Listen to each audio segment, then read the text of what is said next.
Hey everybody, Dr. Joe's in the house, and I am going live in a second on Instagram. So here, everybody. Hope everyone's doing well on Facebook and also on YouTube. So today we're going to talk about partnering, and I thought I'd do a session on partnering because I haven't talked about that for a little while. Let me see if I get Instagram on the line. Okay, let's have a look. Instagram should be on the line right now. Okay, so we are good to go. Yeah, so I thought I'll do a session on partnering, primarily because a lot of people, are curious about partners. Should I take up on a partner? If so, what kind of partner do I need or would make most sense? What are the pros and cons? And what are the good, bad, and ugly horror stories or great stories that you've heard, Dr. Joe? And so I thought, yeah, it'll be a good topic. So that's pretty much what we're going to talk about here is the whole concept of partnering and how it can help you scale your business and also what to look for and as you go on this journey. So as usual, if you've got any questions, put them in the chat box and I'll get to them in about 20, 25 minutes. Anything to do with real estate investing, anything to do with deals that you're working on, problems that you're facing, challenges that you're experiencing, whatever it is, put them in the chat box. I'll do my best to try and provide you some answers based on my 35 years worth of experience in real estate investing. And also, if you want to do a deep dive on any subject pertaining to real estate, sometimes we don't have enough time to go through the deeper levels of questions or problems that are really specific to your situation. You can always book a one-on-one with me. You can go to my website, joeasamoah.com, www.joeasamoah.com, and press the button for Ask Dr. Joe. And you can always pick set up a time with me, and I'll do a great deep dive and hopefully avoid you make unnecessary mistakes. So with that said and done, let's talk about the session today, which is the whole concept of partnering and so on. So have you ever walked away from a promising deal? Just simply because you didn't have enough money, connections, or confidence to close it. Well, you've had that problem. I've had that problem. We've all faced that problem at some point in time. And especially as we try to grow our portfolio, deals slip away, opportunities sort of vanish, and momentum stalls, not because the property wasn't right, but because, you try to do it all alone. You try to be a lone wolf in this real estate, arena. Well, in today's competitive environment, you all know it's not easy out here. If there are good deals, somebody else wants it as well. As a result of that, solo investors, the lone wolves, the people who are trying to do it all by themselves, I'm sorry, really face an uphill battle. Prices are going up, lenders are getting more tighter in terms of their requirements. Costs of rehabs are getting higher and higher and higher, getting kind of crazy. I stopped by the Home Depot the other day. A 2x4, it's like almost like $8. It's some crazy number. I remember it used to be like $1 something a few years back. All conspire to push up the cost of of the rehabs. So I think it brings to the point whereby, okay, if this is what's going on, how do I survive in this new environment? How do I step up my game? And how do I adapt? And how do I operate in this new environment?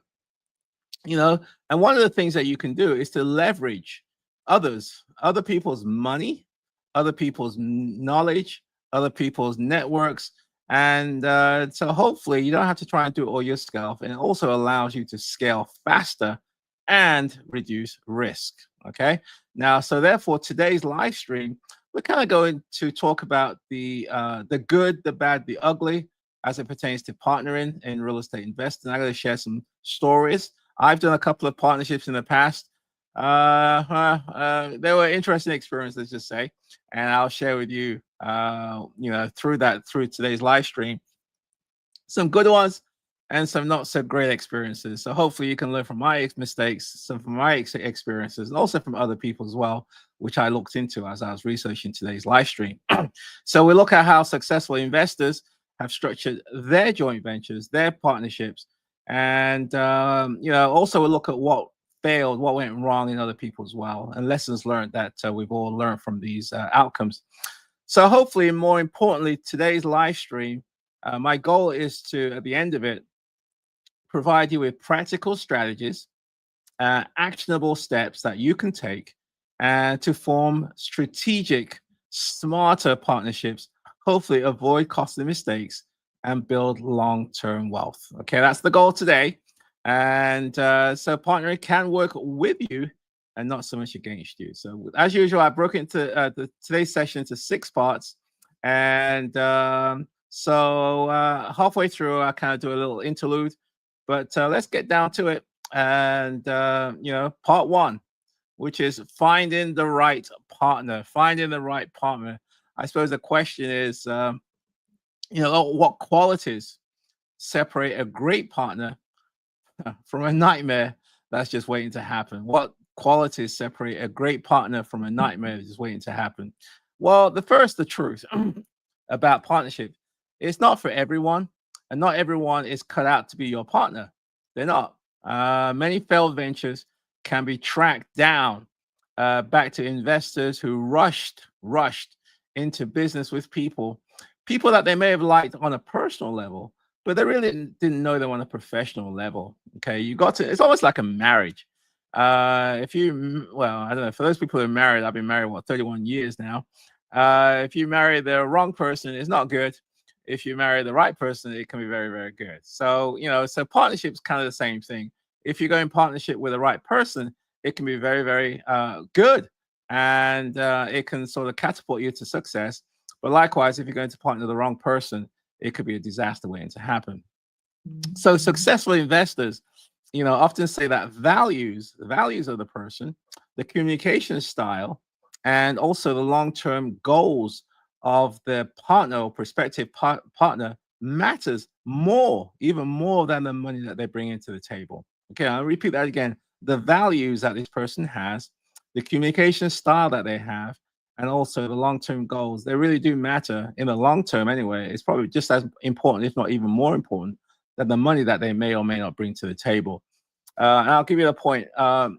Some people are just not ethical, and you may think that they're nice people, but when push comes to shove, when things go wrong, you really find the true side of them, and they'll cut corners. They'll probably try and take advantage of you, try and stab you in the back. They just don't have the same values that you do, and so be careful. Likewise, communication style, that's important. I mean, I know myself, I'm pretty level-headed. The world could be collapsing around me. I'm pretty even keel. And okay, what's the problem? How do we solve it? I go into solution mode. And so on. Some other people, when things go wrong, they go crazy. They go up and down like a yo-yo. And one minute they're happy, the next minute they're just crazy and psycho.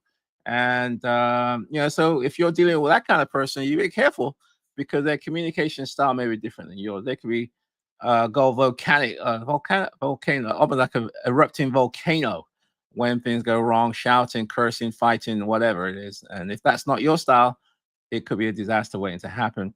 And also long-term goals. If someone's more focused on short-term things and you're more of a long-term player, that could be a problem as well. So if your partner doesn't share your vision of the future, you're really setting up yourself for conflict and problems later on. The good news is that finding the right partner isn't about perfection. It's really having people with complementary skills and skill sets and goals and outlooks and things like that. So if you're strong, for example, on acquisition, but weak in construction, so you're good on the acquisition side, you can find deals, but you may not be that great at rehabs and construction management. Pairing up with someone who has the contractor experience to complement yours can dramatically increase your success. Likewise, on the other hand, if both of you have the same strengths and the same weaknesses, then it's not always good, because you don't see things. There may be some blind spots that you both don't know because you don't have those experiences.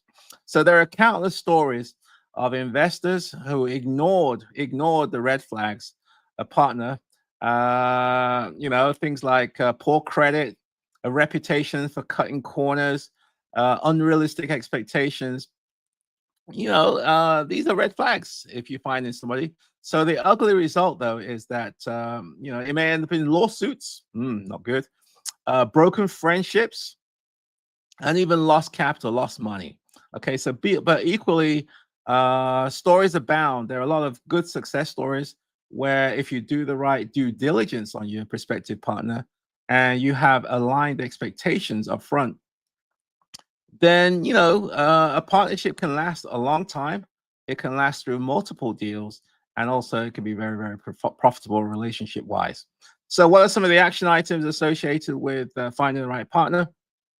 Some of the things that you could do: vet potential partners carefully, as carefully as you almost vet a property. You do due diligence before you buy a deal. You should do the due diligence before you vet, before you take on a potential partner. Look for complementary strengths, and if you're strong in one area, or if you're weak in one area, you want to get someone who's strong in another area, and so on. It's not carbon copies of yourself. And also test alignment by starting small on one deal, and then if it's successful, then you can maybe go to bigger deals. Okay, so that's number one, which is finding the right partner. Now, number two I'm going to talk about is structuring the deal. Structuring the deal. I suppose the question is, how do you set up a JV or a partnership so everybody wins? How do you create this win-win scenario and no one feels like they've been cheated? That's a challenging one, but it's something that you have to figure out how to do, because you don't want to feel like you're being cheated, or the other person doesn't want to feel that they've been taken advantage of. So it's really important to structure the partnership in such a way that there are really win-wins and really no one feels like they lost. So poorly structured deals, I'm sorry, or are the fastest way to turn a promising partnership into a disaster. Okay, successful investors, they really stress the importance of clarity. Clarity. You take the time to make sure everyone's on the same page. Who's putting the money? Who's putting up the money? Who's managing the rehab? Who's going to be handling tenant placement and property management? All these things are discussed beforehand, and there's clarity amongst everybody as to what their roles, responsibilities, and expectations are. So when these questions are left vague, i.e., you don't really address these things, then resentment may quickly occur. The good stories almost always involve written agreements. You document these things. There's clear roles, there are clear responsibilities, and you have a clear understanding of what the exit strategies are going to be. Okay, so again, successful partnerships are usually documented. You document the relationship, and there are clear roles, responsibilities, and exit strategies as to define the relationship. These structures, not only protect both parties, but also, I think, provide a roadmap for decision making, and also what to do when problems or challenges occur. Okay, for example, some people have like a majority clause in their contract. So if they have disagreements, then this is what we do. And these are your areas of expertise. We'll defer to you on these things. You'll defer to me on these other things. On the flip side, bad and ugly outcomes, typically come from handshakes, verbal agreements, and you're making assumptions about what the other person is going to do, and they're making assumptions about what you're going to do, but nothing's documented. It's not clear. Okay, and so really, I think what I'm saying anyway, is that take the time to do the due diligence. Take the time to document your relationship. Take the time to understand what people's roles, responsibilities, expectations are going to be. If you do all that up front, it's dirty work. It's time consuming. It's not pretty. It's not sexy, but it'll save you so much problems on the back end. Okay. You don't want your partnership to fall apart, and people are, there's animosity going on. There's stress going on. There's fighting going on. And people are arguing how the profit should be distributed, and it feels like one person's not carrying their weight. Someone's doing all the heavy lifting, the other one's kind of slackening off. I mean, you don't want to have all those problems. These painful experiences really highlight that trust is not really a substitute for structure. It's good to trust people, but also it's important to have structure and documentation in place. So what are some of the action items associated with structuring the deal? Put everything in writing, no matter how small the deal. Define roles, responsibilities, and decision-making authorities. upfront, establish clear profit sharing formulas and exit strategies, and also maybe a good thing to hire an attorney to draft and to review your partnership or your JV agreement. That's number 2. Let's move on to number 3, which is all about the money equation. I suppose the question is, what's the smartest way to leverage money in partnerships without losing control?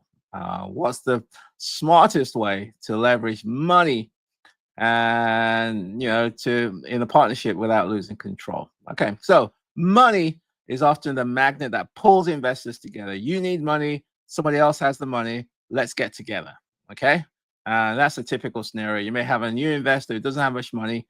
They may go to somebody else who has money, and they don't know real estate. You do. You don't have any money. They do. So maybe there's the makings there of a partnership.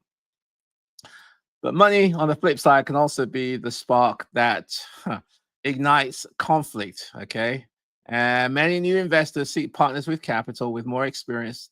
While more experienced investors, people who have money but not time, they seek people to do a lot of the heavy lifting, i.e., the operations side. Or to do the legwork. So the key is ensuring that the money doesn't dominate the relationship to the point where one side feels undervalued. Many times the person with the money feels like, well, hey, I'm bringing the money, therefore I'm more important than you are. That's not the case, because just because you got money doesn't mean that this is going to be a successful project. It requires expertise, wisdom, and also experience on the part of the investor. So the key is ensuring that the money doesn't dominate the relationship to the point where one side, as I said, feels undervalued. Successful investors, I think, stress that capital is important. It is important. You do need money, but it should never outweigh trust, alignment, and accountability. Okay, one investor shared how they partner with a money lender. Okay, they brought somebody who had money, and that money lender demanded daily updates and tried to override every decision that was made by the investor. Just because they had the money, they felt that they knew more about real estate investing, and obviously that's a recipe for disaster. And sure it was. So the project was profitable, but the partnership collapsed because there was no trust there. By contrast, though, we've had seamless collaborations when financial contributors, the money people, were paired with skilled operators who executed the vision, and they shared the updates on a regular basis. When I do my joint ventures, typically I may have some private investors. They're not partners per se, but they're private investors, and I keep them abreast of what's going on with the project. I invite them to the property on a regular basis so they can see where their money is going, and I let them know that these are the decisions that have been made. They're going to defer to me because I'm the expert in terms of real estate investing. But just to keep the lines of communications open, I do regularly communicate with them as to what's going on with the project. The ugly truth is that when money partners feel taken advantage of, or when operators, i.e. you, the investor, feel suffocated, then the partnership will unravel very, very quickly. Okay, so the solution is clarity. Spell out not just the financial investment, but also the expectations and involvement. So decide in advance where the money partners are. If they're going to be silent money partners, they're going to be in an advisory role, or they're going to be actively involved in the project. You need to define those things and agree on that up front. Okay, so in terms of action items, on number 3, the money equation, clarify up front the role of the partners, whether they're going to be silent, advisory, or active. Match financial input with appropriate influence. No more, no less. Okay, just because they got the money doesn't mean that they own and they have a bigger say in the project. Ensure transparency with regular updates and reporting, and never accept capital from someone who you wouldn't want to partner on a long-term basis. Sometimes it's just not worth the hassle of going to business with some people. Okay, so kind of halfway through. As usual, put your questions in the chat box. I'll get to them shortly. Anything to do with real estate investing, anything to do with partnerships, anything to do with deals that you're working on, tenants that you're having problems with, and so on. And I'll get to them shortly. And to book a one-on-one with me, you can always go to my website, www.joeasamoah.com, www.joeasamoah.com, and you are more than welcome to schedule a one-on-one with me where we can do a deep dive into something that is in your problem or feature that you're facing right now. Okay, let's go to number 4, which is managing conflict. You will have conflict, just like doing the rehab. At some point, you'll have a falling out with your contractor. It's inevitable.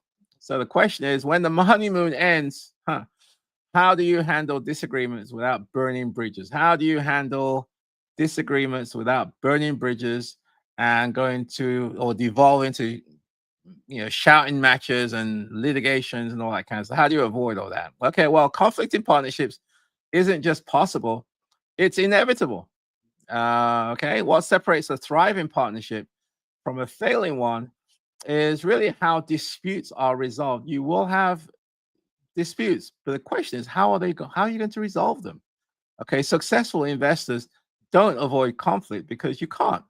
They build frameworks to for handling it before it happens. Therefore, you kind of run through, okay, if this scenario happens, what are we going to do? If that scenario happens, what are we going to do beforehand? And therefore, you're able to talk it through and document as well. So, for example, one investor team agreed up front that any major disagreements would be resolved by a neutral third party mentor. They had somebody else who they could come in and seek their guidance with, and hopefully provide some suggestions, improvements, and things like that. Another established a policy where each partner had veto power, but only once per deal. Okay, forcing what that means is that you're forcing compromise.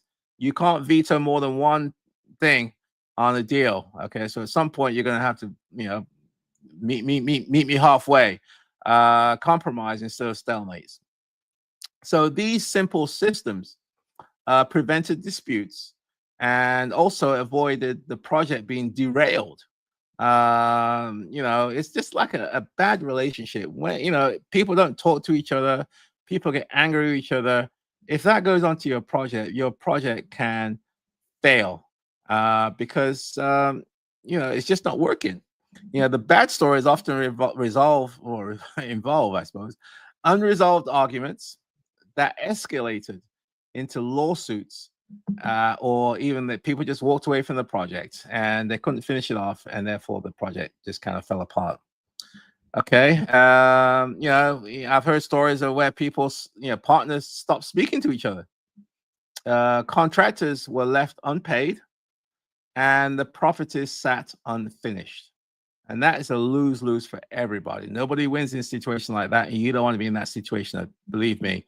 So these outcomes prove that ignoring conflict is far more expensive. It's far more expensive than addressing it proactively. Okay, so I suppose my point is that conflicts are going to happen. You can't avoid them. Don't dodge them. Deal with them. Don't ignore them, and hopefully, you can get to some kind of compromise, and so you can keep on moving with the project. So ignoring problems is far more expensive than addressing it proactively. Okay, what are some of the action items that you could do here as it pertains to managing conflict? Establish a clear dispute resolution process before conflicts arise. Agree on who has a final say in different aspects of the project. Keep communications open, consistent, and professional, and also prioritize the success of the deal over personal pride. Don't let egos get involved. It can kill your project, and so on. So on to number 5 of 6. I'll be going down to the Ask Dr. Joe session in a few minutes. So if you got some questions, please put in the chat box. I'm going to get to it in about 5 or 6 minutes. Okay, number 5, scaling the partnerships, scaling through partnerships, and growing your business. So I suppose the question is, how do partnerships turn one-off deals into scalable real estate businesses? Okay, so many investors start small, with a single project, a single partner, single joint venture. But those who master partnerships turn them into pipelines of opportunity. By building a reputation as a reliable partner, a person of integrity, investors often attract capital. Okay, if you are known as a person who knows what they're doing, you've got integrity, you're going to do the right thing, you're going to take care of your partners, your investors. You can attract capital a lot more easier. You can also attract deal flow, and also, you can grow your business exponentially, really, because you're the go-to guy or go-to girl. For example, one investor shared how a successful joint venture arrangement or partnership led to multiple repeat deals with the same partner, ultimately building a multi-million-dollar portfolio over a few years. I mean, that's what happened to me. I was leery about taking on partners. I was leery about taking on private investors. I thought, let me just try one small, especially on the private investor side. And once I returned the money back, then they said, "Well, I've got some more money," and then as I sort of got the word out and let people know who I was or what I was doing, then I started developing a pool of potential or prospective private investors. So another described how partnerships allow them to enter new markets and different property types. Maybe they move from single family to multifamily. These are opportunities they couldn't have tackled on their own. Okay, well, so what's the downside? Well, growth through partnerships requires discipline. Some investors scale too quickly with too many partners, leading to diluted control and coordination headaches. There's just too many pots in the pan, I suppose. I think we say that in America. I know we say that. Too many hands in the too many hands in the cookie jar, or too many, whatever it is, too many, whatever, you know what I'm saying. If there's too many people involved, too many people you got to deal with, it becomes troublesome, it becomes difficult to handle, and it can create headaches. So the lesson is that partnerships can be rocket fuel. It can, but only if you maintain focus, systems, and consistent standards. So what are the action items associated with scaling through partnerships? Build long-term relationships with proven partners. Systemize your partnership process to handle growth. Be selective. Be selective about scaling, and especially you gotta have quality partners over quantity. Quality over quantity, and also you want to track performance and replicate what works. And then finally, number 6, learning from failures. We've all had mistakes. We've all had setbacks. We've all had curveball thrown at us. So what can we learn from that? And the question is, what can failed partnerships teach us about building better ones? What can failed partnerships teach us about building better ones? So let's talk about that. Okay, so failure in partnerships can feel devastating. Yes, it can. But many seasoned investors say their worst deals taught them the most valuable lessons. Sometimes setbacks in hindsight, when many years later, you say it wasn't so bad because you learned from it. I recall when I first got into real estate, I had the tenants from hell. Oh my goodness, they were nightmare scenario. But I was able to work through it. I was able to turn the situation around. And looking back now, I smile. But I learned during that experience everything that what not to do, not what not to do. So I use that setback as a learning lesson. Okay. So from lawsuits to broken friendships, the scars remind us to vet partners more carefully, structure deals more tightly, and communicate more clearly. Again, vet partners carefully, structure deals tightly, and communicate clearly. One investor recalled losing 6 figures, $100,000, $200,000, $300,000, because they partnered with somebody who overpromised and undelivered. They promised the world and couldn't deliver, so the investor lost their money. Another described how failing to address small conflicts early led to massive fallout later on. If there are problems, deal with it. Don't let it fester. Yet both investors credit these painful experiences with shaping the systems and boundaries that now make them successful. So they learn from their lessons and use the setback as a learning experience and move forward. The ugly truth is that failure is part of the process. The good news, if you're willing to analyze what went wrong, you can avoid repeat making the same mistakes. If you take time to learn as to what went wrong, hopefully you can learn and then not repeat it again. So the most successful investors don't fear failure. They extract the lessons learned and apply them to the next deal. And finally, the action items: conduct a post-mortem after every deal to identify lessons learned. Don't let failure scare you off partnerships. Let it refine you. Document and systemize lessons into your next partnership or JV agreement, and share your failures openly to attract more, I don't know, trustworthy partners. So in conclusion, are you ready to stop going solo and start winning bigger deals or going bigger? Well, the evidence is clear. Partnerships and joint ventures are no longer optional in residential real estate investing. They are both the path for scaling faster, reducing risk, and seizing opportunities that individuals sometimes can't just tackle by themselves.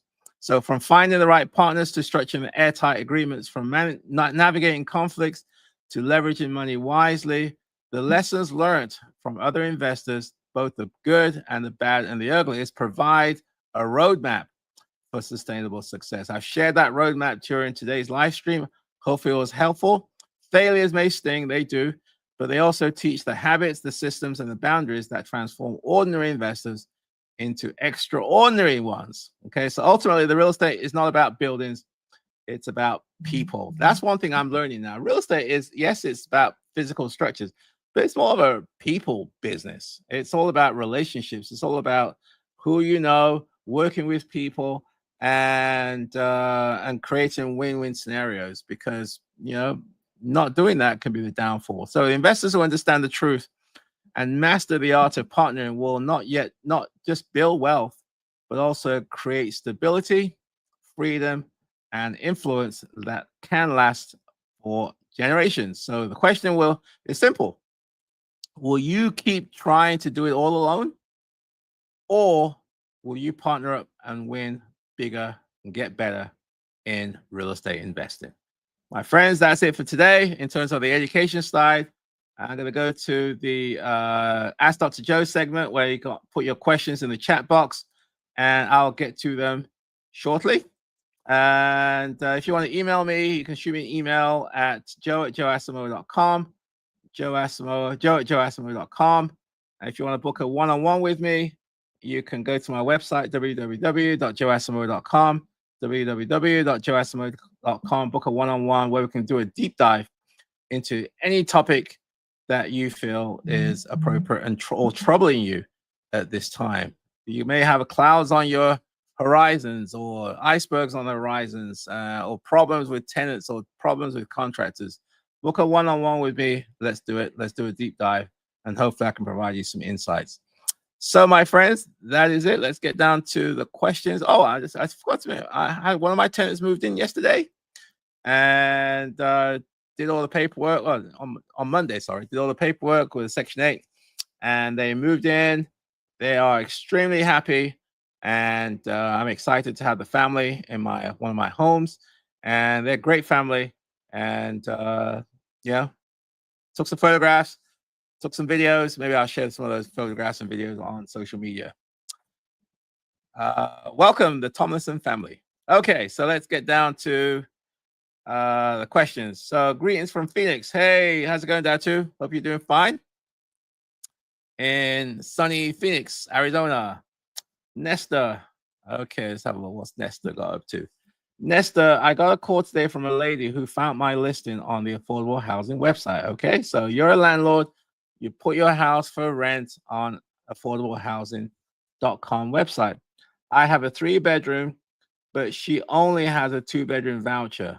What do you suggest? Okay, let's have a look. I think you got a follow-up question.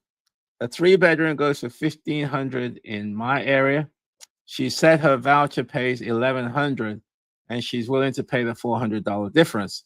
She's on disability and a VA veteran. She wants to meet this Saturday. Need advice. Okay. So here's how it works. So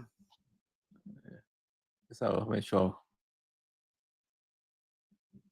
The lady lives in Ohio, so Section 8 will port over her voucher to the state where my rental is located. I'm assuming she's moving to my area. Is that possible?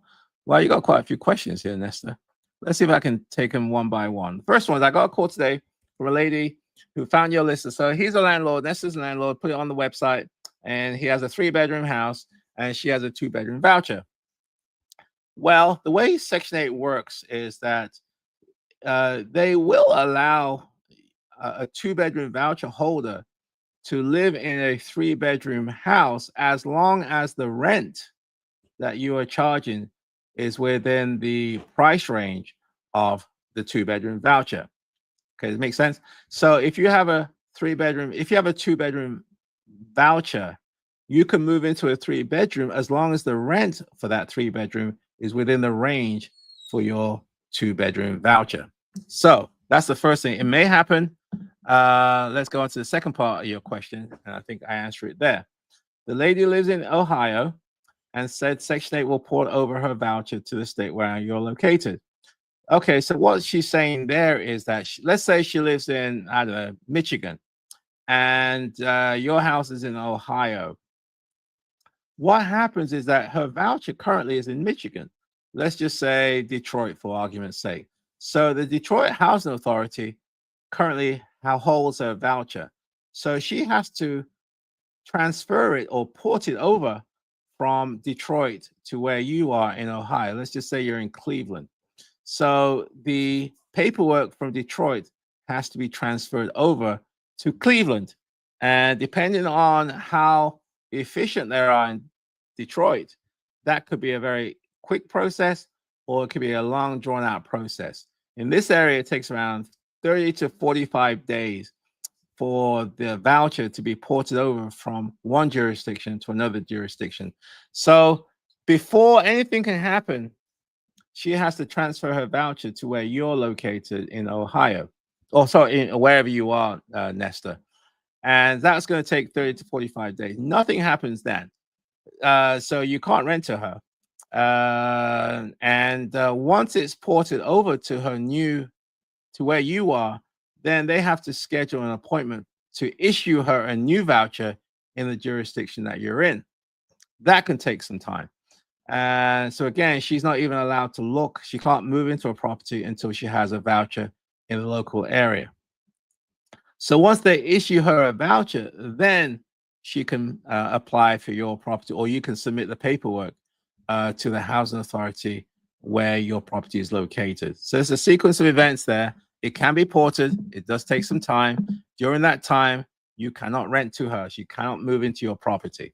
Okay, let's look at the third part of your question. A 3-bedroom goes for $1,500 in my area. She has a voucher that pays $1,100. Okay, and she's willing to pay the $400 difference. That is an absolute no-no. Well, first of all, it depends on the voucher in Detroit or in area A may be different than the voucher in a different area. So, for instance, if somebody comes to Washington, D.C., where the rents are higher, and they move from Detroit, their voucher is not really just because it's 1,100 in Detroit, it doesn't mean that they're going to be 1,100 in Washington, D.C. Washington, D.C. is more expensive. It may go up to 3,000 or 4,000 here, whereas in Detroit, it was 1,100.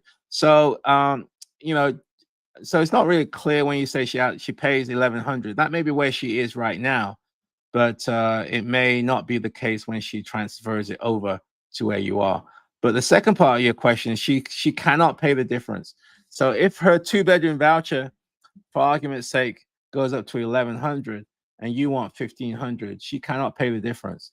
You cannot have a side deal where she gives you $400. That's against HUD policy. And if you're not careful, you get caught, you can get terminated. She can get terminated from the program. And likewise, you can get kicked off the program as well. She's a disability. She has a disability in VA. She meets this Saturday. She wants to meet this Saturday. So I would say if you want to meet with her on Saturday, you want to find out, first of all, how far in the process has her voucher been ported over to where you are. Is it complete? Is it near complete? Has it started? If it hasn't started, you're going to be waiting at least 30 to 40 to 60 days before you can do anything. So the question is, are you prepared to wait for her? Or are you going to look for people who are in your local area who are already qualified? That's a question for you. If she's super duper great, it may be worthwhile. But if you got other people in your area who are just as qualified, it may not be worth the wait. I'll leave that up to you. So hopefully that was helpful, Nesta. If you want to, you can put in a follow-up question. Let me go to we've got some. If you got some questions on Instagram, by all means, put the questions in, and I'll try to answer them as I go through. Okay, going back to YouTube. Steve Lundell. Do you tend to structure them as multi-member LLCs? Do I tend to structure them? What's them? Okay, so you're saying that if I have a partnership, how do I structure it?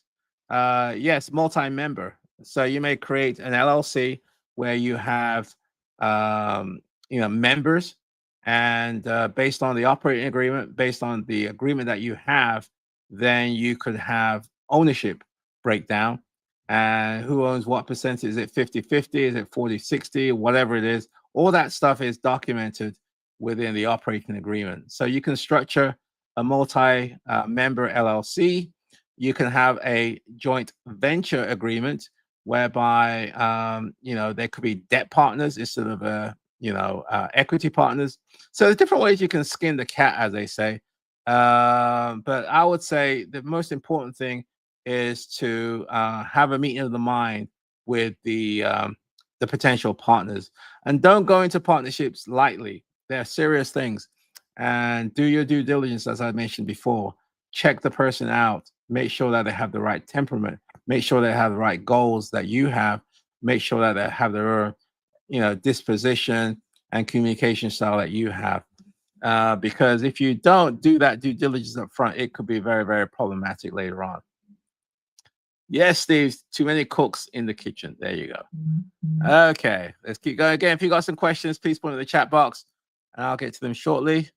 Congratulations on getting a new tenant. How long was your property on the market?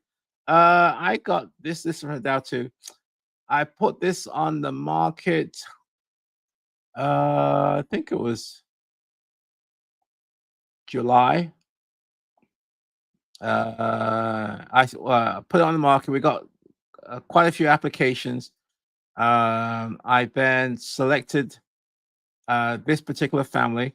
Well, I did the due diligence in terms of screening, selection, did the home visits, landlord checks and all that kind of stuff, social media checks, and selected this family. Once I selected the family, I then submitted the paperwork to the housing authority here locally.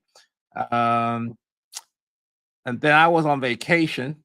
And then, so they wanted to do an inspection, but I was out of the country and I wanted to be present for the inspection. So that took some time. Yeah, it was late July is when I submitted the paperwork. Yes. And then when I came back from Ghana, we did the inspection then. It passed first time round, and the housing authority processed the paperwork pretty quickly, very, very efficiently, and she moved in there September the 1st. So I submitted late July, and she moved in there September the 1st, just about 5 weeks, I think it was. So I'm very happy with this tenant. They're looking forward to the property. They're looking to stay a long time. They're looking to stay there forever. She's looking for at least 15 years. She's looking to stay.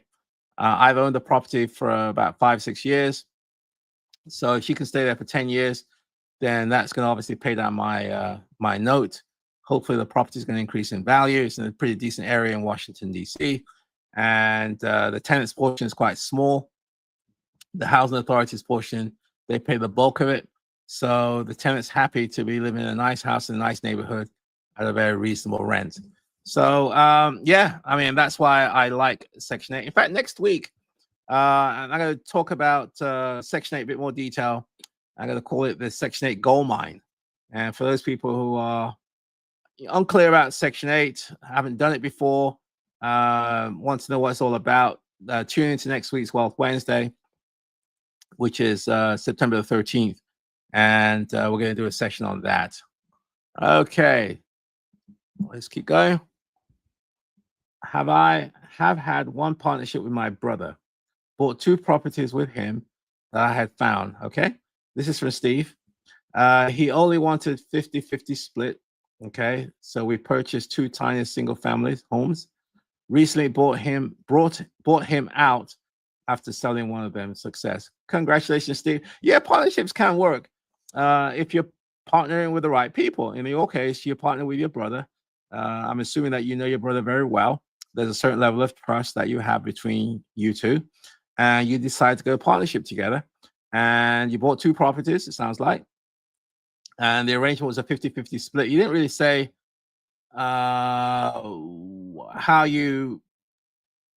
what the arrangement was in terms of roles and responsibilities. That'll be good if you could share that, Steve. So it gives some perspective to other listeners. How did you structure your partnership arrangement? Did you both bring the same amount of money? Who was responsible for what during the project life cycle? But it sounds like you purchased 2 tiny homes.